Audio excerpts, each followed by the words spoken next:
organisé à Kinshasa en présence du président de la République et plusieurs personnalités. Parmi les pionniers de l'indépendance de la RDC, on peut citer Dia Onken. Celui-ci a retracé l'histoire de ces grands jours. Antenne A, le journal, Sylvie Fortuné, Mboula.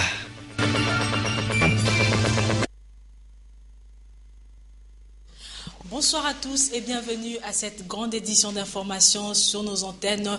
Un journal qui sera consacré aux festivités de la fête de l'indépendance en République démocratique du Congo. Sylvain Kapombola dit dans le sommaire, ces 54 ans sont passés depuis que la République démocratique du Congo accédait à la souveraineté nationale et internationale. Un grand défilé militaire a été organisé sur la place du cinquantenaire en présence du président de la République, Joseph Kabila. Suivez ce reportage de Patricia Amouli et Blaise Lunda.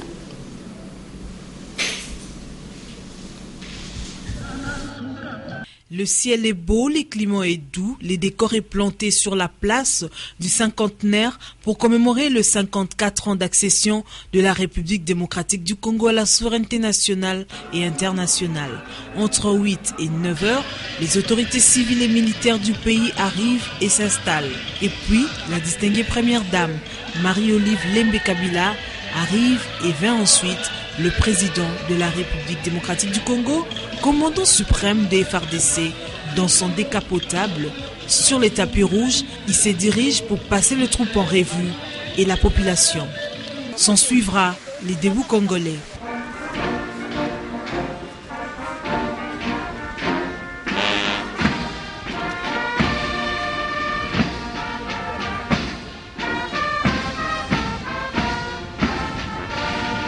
Sous les yeux admirateurs du couple présidentiel, des officiels et de l'assistance, les hommes en uniforme ont défilé.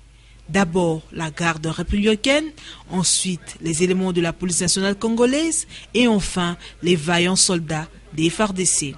Forces terrestres, forces aériennes, forces navales, ils étaient tous là, les uns après les autres, avec un arsenal militaire impressionnant au rythme de la fanfare.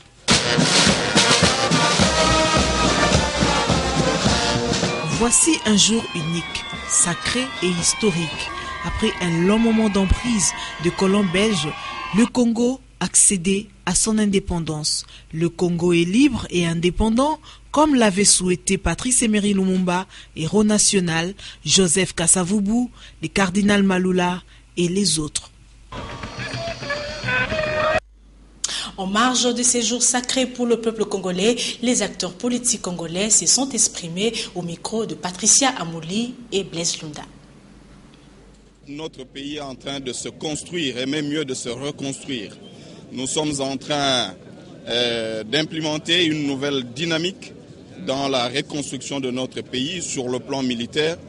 Pour la toute première fois depuis 1975, nous avons eu nous tous à apprécier la qualité et la diversité de matériel militaire que nous avons. Nous sommes venus faire honneur à nos forces armées qui nous ont permis de consolider la paix qui va nous permettre de mettre en œuvre nos réformes structurelles pour le bien-être du Congolais. Notre armée s'équipe petit à petit, s'organise, se refait. C'est une longue haleine, mais l'avenir donne l'espoir. Je voulais juste vous demander à ce que le président de la République a une idée, a une volonté d'amener le pays à l'émergence. Vous savez, pour arriver à l'émergence, il faut entamer les réformes dans ce pays. Et la meilleure réforme pour que les choses aillent, c'est l'armée. Et dans Momat et Blaise Lunda reviennent dans ce reportage sur les à côté de ces défilés du 30 juin. Boulevard triomphal. Une foule accourt assister au défilé.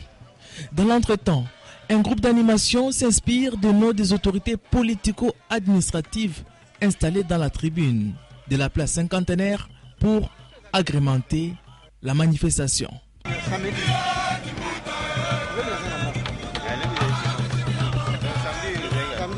fête na La cérémonie commencée, le Congolais assiste à l'un des défilés les plus spectaculaires, essentiellement militaires.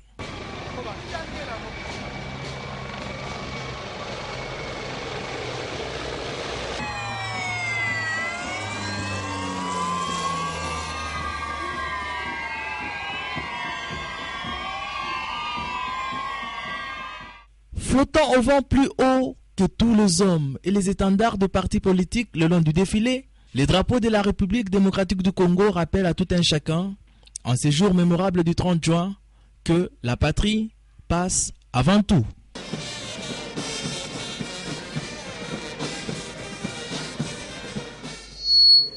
Et à l'occasion de cette journée commémorative, le président de la République, Joseph Kabila, a adressé un message à tout le peuple congolais, l'invitant à la vigilance. Un extrait de ses discours avec Sylvain Kapombo Bosengele.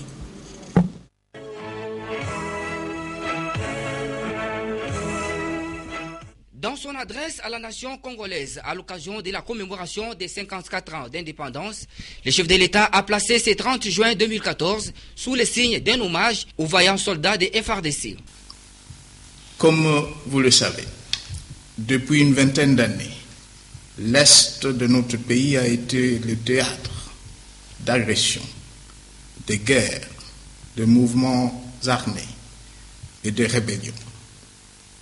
Grâce à la montée en puissance de nos forces armées et de sécurité, nous y avons mis fin. Voilà pourquoi le 30 juin de cette année est placé sous le signe d'un hommage vibrant et solennel que nous leur rendons. Il a en outre annoncé que toute l'étendue du territoire national se trouve sous le contrôle des FARDC avant de saluer l'adhésion au dépôt des armes par la plupart des forces négatives. Toutefois, Joseph Kabila appelle à tous les compatriotes à rester vigilants. Quelle que soit la satisfaction légitime que nous procure ce haut fait d'armes, restons vigilants, car l'ennemi nous guette et n'a pas encore lâcher prise. 54 ans après, le président de la République réitère encore sa compassion et la douleur de toute la nation à propos de l'assassinat de Patrice Emery Lumumba. Comme en témoignent notamment les massacres et l'assassinat de Patrice Emery Lumumba, c'est dans la douleur que la nation congolaise a été enfantée. Pour que notre pays acquiert sa souveraineté et que son peuple retrouve sa dignité perdue, des torrents de sang et des ruisseaux de larmes ont baigné son sol et marqué la mémoire collective. Aux hommes politiques, opérateurs économiques et sociétés civiles, Joseph Kabila les a exhortés à travailler pour les rassemblements du peuple congolais. Et nous allons découvrir ensemble le message de vœux adressé à son Excellence, Monsieur le Président de la République, à l'occasion du 54e anniversaire de l'indépendance. Excellence, Monsieur le Président de la République, chef de l'État, à l'occasion des festivités marquant la 54e année de l'accession de notre pays à l'indépendance, la Société nationale d'assurance SONAS-SARL, en sigle, son conseil d'administration ainsi que l'ensemble de son personnel vous présente ses vœux de prospérité, de bonheur et de longévité. Que cette mémorable date soit l'occasion pour les millions de Congolaises et Congolais de renouveler leur volonté de préserver cette liberté chèrement acquise et surtout de rester unis pour réaliser sous votre houlette les ambitions d'émergence du Congo d'ici une vingtaine d'années. Saisissant cette opportunité, la Société nationale d'assurance vous réitère son indéfectible soutien et implore la grâce du Tout-Puissant sur votre personne et sur toutes les institutions de la République et à leurs animateurs, dont les honorables présidents du Sénat et de l'Assemblée nationale, ainsi que son Excellence, Monsieur le Premier ministre, chef du gouvernement. Bonne fête de l'indépendance. Carole Aguito Amela, administrateur délégué AI, signe ses communiqués, ainsi que Kisimba Lutemo Augustin, président AI du conseil d'administration. À Goma, chef-lieu de la province du Nord Kivu, un défilé militaire a été organisé. C'était en présence du gouverneur Julien Paluku. Les détails dans cette correspondance de Pascal Ndegwa. heures d'avant-midi, les autorités provinciales, parlementaires et militaires ont enfoulé les 1 km témoins sur l'axe rond-point Stigo-Terminus Katoyi, en marge de la célébration de la 54e anniversaire de l'indépendance de la RD Congo. Julien Paloukou, gouverneur de la province du Nord Kivu, maître et parrain de l'événement, est dans ce speak passé à la revue de la situation sécuritaire en province avec plusieurs rébellions de faillis en chutant sur celle de l'ex-désormais rébellion du M23. L'homme du Nord Kivu a salué la personne du général Lucien Abaouma Bamba, commandant de la 8e région militaire et chef des opérations en même entité qui, sous son bâton, plusieurs entités du Nord Kivu, jadis d'entre les mains des rebelles, sont passées sous les drapeaux loyalistes. C'est un défilé militaire des hauteurs qui a marqué la chute de cette cérémonie à l'honneur de l'indépendance de la RDC. Goma, Pascal Moulegua, Antenne A. Charles Dia Onken à Ambel est l'un des pionniers de l'indépendance et nous fait le rappel historique du 30 juin 1960. Pour lui, le bilan est positif 54 ans après l'accession de notre pays à la souveraineté nationale et internationale. Dans Momat et Paulin Kalamba. Dia Oken Hambal Charles fut le premier administrateur du territoire d'Idiofa dans la province du Bandundu après le départ des colonisateurs belges. Faisant partie des pionniers de l'indépendance, il rappelle l'une des raisons qui les a poussés à réclamer l'indépendance. À l'époque, nous avons demandé l'indépendance. Vraiment, il y avait moins de 10 universitaires. Et avec ce retard-là, nous avons jugé que l'indépendance pour former les jeunes gens de chez nous, puisque le pays ne pouvait pas se développer sans intellectuels. Pour ce qui est du bilan de 54 années d'indépendance, Dia Oken le juge positif. La joie continue. Vous me parlez de 30 juin aujourd'hui. Moi, je trouve que ça a bien réussi. Nous bâtirons un pays plus beau qu'avant, c'est l'une des phrases de l'hymne national congolaise composée en 1960. 54 ans après, le Congolais attend toujours la concrétisation. Le secteur éducatif actuel est négligé, contrairement à ce qui s'est passé en 1960, affirmation du professeur Antoine Kitombele, qui fait un état de lieu de l'enseignement à l'occasion de la célébration des 54e anniversaire de l'accession de la RDC à l'indépendance. Sylvain Kapombo, Bosengele. 54 ans déjà depuis que la RDC accédait à son indépendance. Dans le secteur de l'éducation, le professeur Kitombole estime que le budget actuel alloué pour le bon fonctionnement des institutions éducatives diffère de celui de l'époque coloniale. Côté enseignement, 54 ans après, il y a beaucoup de choses à faire parce que le budget qui était prévu à l'époque, à notre époque, il y avait un budget, pour le moment, le budget est presque inexistant. On ne peut pas former quelqu'un d'une façon tout à fait correcte, sans budget de fonctionnement. Il ne suffit pas de payer quelqu'un comme il faut aussi le mettre dans un environnement de travail.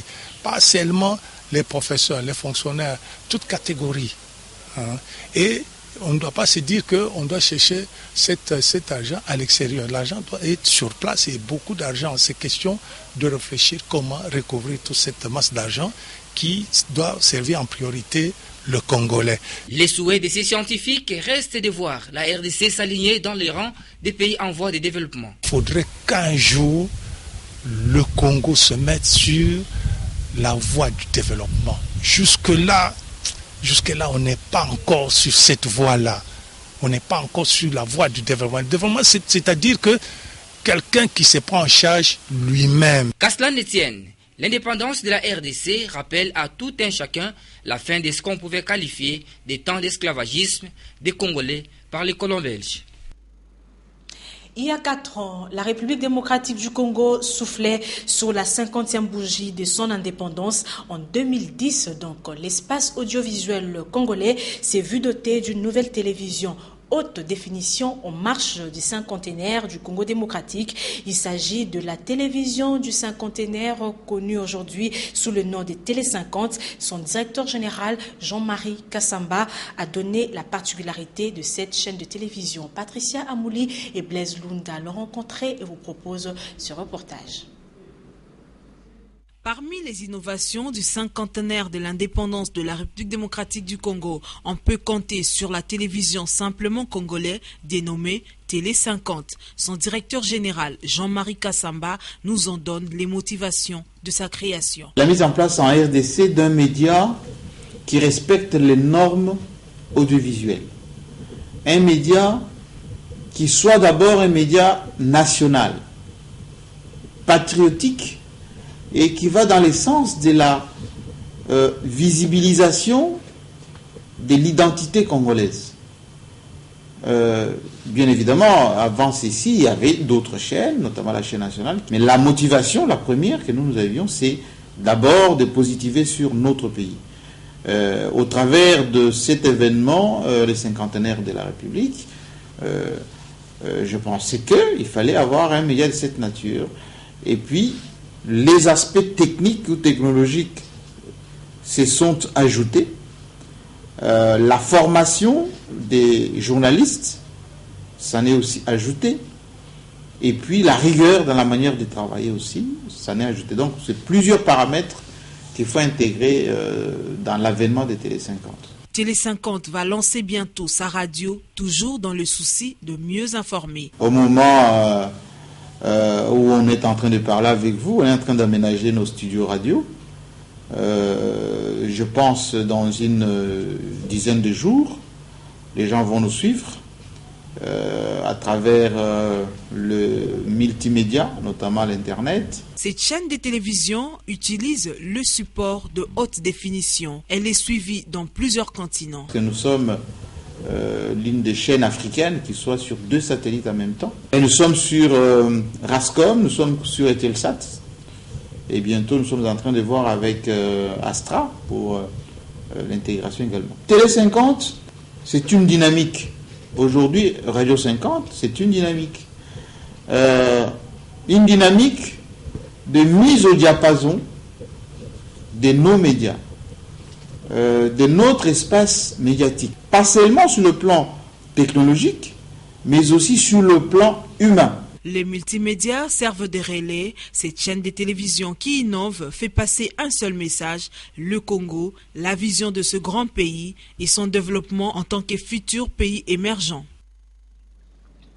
Si l'événement de l'indépendance de la RDC est intervenu le 30 juin 1960, il s'y est de noter qu'il y avait aussi des naissances qui ont eu lieu à la même date. Ainsi, notre rédaction a dressé le portrait de Madame Charlotte Eyata. Elle est née le 30 juin 1960. Lisette Manou, Juzen Belibeli. Elle est aussi née le 30 juin 1960, jour d'accession de la RDC à l'indépendance.